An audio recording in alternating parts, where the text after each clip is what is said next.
sa aking pag-iikot upang marating ang mga naggagandahang likas na yaman ng ating bansang Pilipinas, ay narating ko ang isang munisipalidad na sakop ng probinsya ng Quezon, sa rehiyon ng Calabarzon. Isang munisipalidad na kilala sa pagkakaroon nito ng mga magagandang likas na yaman. Taglay din ito ang mga kamanghamanghang kabundukan at mga naggagandahang karagatan, at hindi rin ganun kalayuan mula sa atin sa Metro Manila. Kaya mula ngayon ay isama nyo na to sa mga bucket list ninyo na dapat ninyong marating. At wag lang sana basta maging drawing, dahil mas maganda kung nakukulayan din. Ang lugar na to na aking narating ay ang tinatawag na Alibihaban Island na sakop ng San Andres, Quezon Province. Masasabi kong isang lugar na payapa at masarap mag-relax, malayo sa ingay ng syudad, mga huni ng ibon at hampas ng alon ang ating maririnig. Tila isang saliw ng musika o tugtog na sumasabay at nagpapalakas sa emosyon na animoy nagtatanghal. Mga tawanan ng bawat pamilya at mga barkada ng magkakasama ang nagsisilbing musika ng mga ganitong pagtitipon-tipon. Kaya kung wala pa kayong lugar na naisip na magandang puntahan, ay pwede nyong i-consider ang aking napuntahan. At ito, ang Alibihaban Island.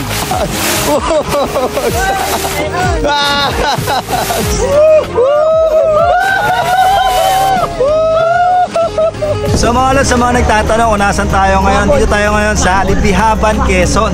Ito yung mangrove na isang tourist spot nila dito, sikat, magandang puntahan.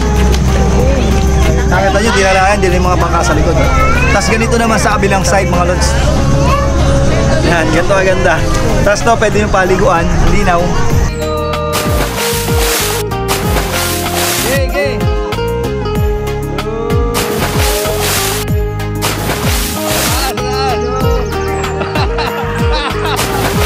Ang sarap pagmasdan ng bawat pamilya o magbabarkada ng magkakasama, at ganito sila kasaya dito sa napili nilang isla. Para naman sa mga nagtatanong kung malaki ba yung kailangang budget para sa ganitong trip, ay masasabi kong budget friendly lang yung ganitong travel adventure. Kaya naman kung handa ka na para sundan yung ginawa kong travel adventure, tara, simulan na natin to. Dahil sa kwento na to, kasiyahan ninyo yung ating palaging binibida. Kaya naman kaway-kaway sa lahat ng mga ating nakasabay. Isa itong pag-anyaya sa lahat ng mga hindi pa nakakapunta. At kung isa to sa mga na-drawing ninyo at napanood nyo yung video na to, ito na yung sign na dapat ituloy ninyo nang makulayan ang Alibihaban na minsang naging drawing nyo.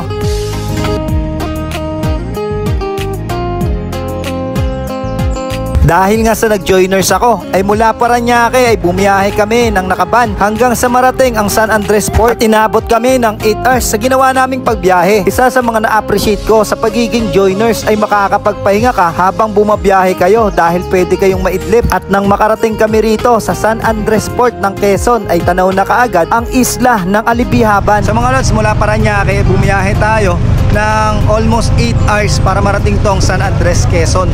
So dito sa port nila napakaraming tao kasi nga Semana Santa ngayon. So ngayon kailangan natin sumakay ng bangka kasi pupunta na tayo doon sa Alibihaban Island mga lods. So let's go mga lods. Mula dito sa port ay meron lang travel time na 20 minutes para marating ang Alibihaban Island. Sobrang relaxing lang yung gagawin yung pagbiyahe rito, dahil aabutin lang naman ng 20 minutes dahil sobrang lapit lang nito mula sa ating mainland ng Luzon. At sa paglapag ninyo, ang lahat ay siguradong makakapagsaya dahil sa sobrang ganda nga rito. Huwag nang makipagsiksikan sa mga lugar na masyado nang kilala, at sa pagdating ninyo ay hindi na makakapag-enjoy dahil sobrang crowded na talaga. Yung tipong lalabas na tao na mayroong konting dagat.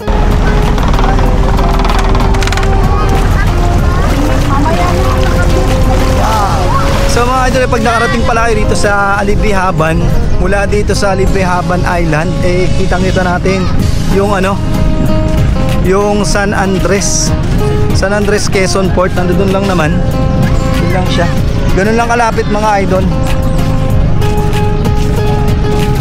Tapos yung sand dito, maganda rin yung buhangin nila.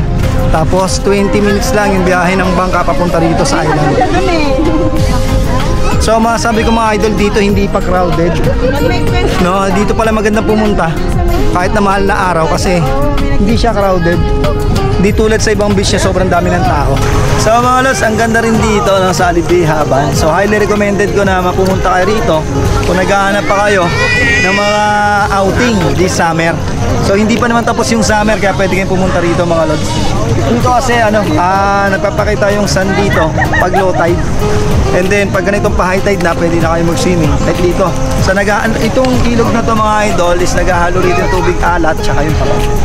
So kasama natin yung mga tropa natin dito. Joiners mga idol Sa mga gustong magano ng joiners, highly recommended natin si Idol Kuya Adventure mga idol. Message nyo lang, may kita nyo sa screen. Kuya Mark Adventure mga lods. Sa mga naghahanap ng joiners, search nyo lang Kuya Mark Adventure para sa mga nice mag-joiners. Yan si Kuya Mark, shoutout. May message kayo ni Kuya Mark pagka pagka nag-inquire kayo sa kanya. So ano yung mga pinupuntahan, Idol? Kuya Mark, ito na si Kuya Mark kung ano yung mga available. Tubo, Sagada, Buskalan, Baguio Tour, Ilocos Tour. Ilocos. Saan mo gusto? So makikita nyo naman mga idol, ipopost niya kung ano yung mga lakad for weekends or kahit weekdays sa pagka marami. So ina-announce niya lang kung ano yung lakad. So pag available kayo ng ganung date, message nyo lang si Kuya Mark para sa mga increase ninyo. Thank you mga idol. So mga lods, pag pumunta kayo rito sa Libahaban Island, hindi kayo problema pagdating sa pagkain. Kasi kita nyo, ang dami na rin tintang pagkain tulad din mo barbecue dito, ang dami. Daming tindahan. So buhay na buhay ito lalo na pag summer. May mga soft drinks, ganyan. So kompleto. Ate, kuryente ate meron dito? Solar lang. Mga solar lang, tsaka generator. Yun lang yung meron dito. Pero yung gabi. Kaya pala yung mga bahay na yan mga idol, may kita ninyo. Puro naka solar panel, may mga solar panel yung mga bubong nila. Kasi para sa mga ilaw yan. Kaya pala halos lahat ng bahay rito may mga solar panel yung mga bubungan. Kasi wala pang kuryente rito kasi medyo malayo-layo ako ita-travel yung wire ng electricity. Mula diyan sa San Andres, Quezon, papunta rito sa Alibihaban, Quezon. Medyo nakakabulo lang yung pag-pronounce Pero dito very na rin. Modern na rin yung mga ibang bahay dito. Sementado. Yan. So mga idol, dito na nga tayo sa mangrove na tinatawag dito sa Alibihaban, Quezon. Yan. Ang ganda rito mga lods yan. Pang Instagramable yung datingan. Nasa silungan lang kasi mainit na. Mas ang ganda rin dito. Daming mangrove. Dami rin tao. Yan. So dito, kailangan mapuntahan nyo to kasi isa to sa pinaka best spot dito sa Alibihaban. After nyo ron sa floating cottage. Yan, daming tao hanggang doon sa dulo. Tapos dito tayo kanina binaba. Yan yung background natin. So astig, ang ganda. Panalo dyan. So yun, may mga naliligo naman doon sa kabilang ilog. Nasa kabila. Yan mga idol. Yan, dito sa kabila. Kasi mas malamig dito, naghahalo yung tubig tabang tsaka alat.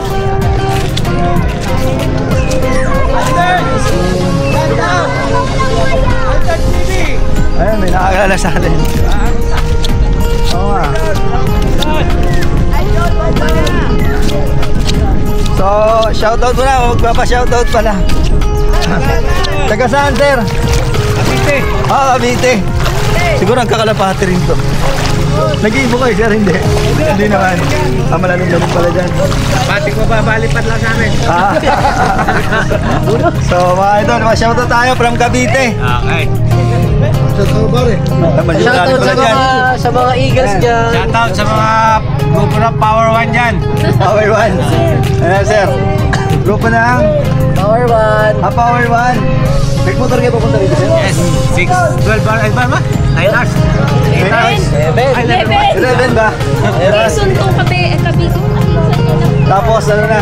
Bangkana. Bangkana. Iniwan sa port yung... Ate, mayroon kami tropa dyan. Nag-coach. Kaya taga rito kasi. Taga rito. Yung motor niya, iniwan niyo ron? Ayun. Magkano ba sir pag magpapark niya ng motor? Alam pero mga sundal siguro. Gano'n. 30 yun. Yun, shoutout. dyan, sir? Possible baka bukas masunod na araw. Ayan, shoutout sa mga taga Cavite. Yan, sila sir. Group.